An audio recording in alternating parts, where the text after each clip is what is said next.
Hili la local polisi tuache polisi waendelee nalo. Sitaki kulisemea. Tuliache hili la pole lifuate utaratibu wake. Mimi sio msemaji kwenye eneo hilo.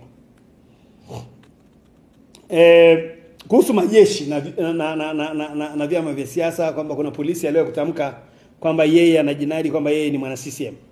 Mimi nadhani mwanajeshi huyo sijui ni nani, lakini siamini kama yeye ni mwana CCM hata kidogo. Kwa sababu katiba hii ibara ya 147 inakataa kabisa. Tena ibara ya 3 inakataa kabisa kwamba ni marufuku. Ni marufuku. Hii inasema kabisa itakuwa ni marufuku, bara ndogo ya 3. Itakuwa ni marufuku kwa mwanajeshi yeyote kujiunga na chama chochote cha siasa isipokuwa tu atakuwa na haki ya kupiga kura iliyotajwa katika ibara ya 5 ya katiba hii. Katiba. Kama kuna mtu alikuwa anajiburudisha au ameonja alichokionja, mwili umechangamka, akajisemea, amejisemea tu.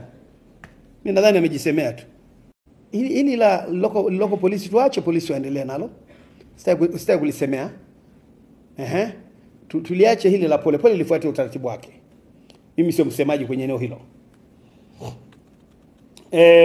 Kuhusu majeshi na vyama vya siasa kwamba kuna polisi aliye kutamka kwamba yeye anajinadi kwamba yeye ni mwana CCM. Mimi nadhani mwanajeshi huyo sijui ni nani, lakini siamini kama yeye ni mwana CCM hata kidogo. Kwa sababu katiba hii ibara ya 147 inakataa kabisa. Tena ibara ya 3 inakataa kabisa kwamba ni marufuku. Ni marufuku. Hii inasema kabisa itakuwa ni marufuku, bara ndogo ya 3. Itakuwa ni marufuku kwa mwanajeshi yeyote kujiunga na chama chochote cha siasa isipokuwa tu atakuwa na haki ya kupiga kura iliyotajwa katika ibara ya 5 ya katiba hii. Katiba. Kama kuna mtu alikuwa anajiburudisha au ameonja alichokionja, mwili umechangamka, akajisemea, amejisemea tu. Mimi nadhani amejisemea tu.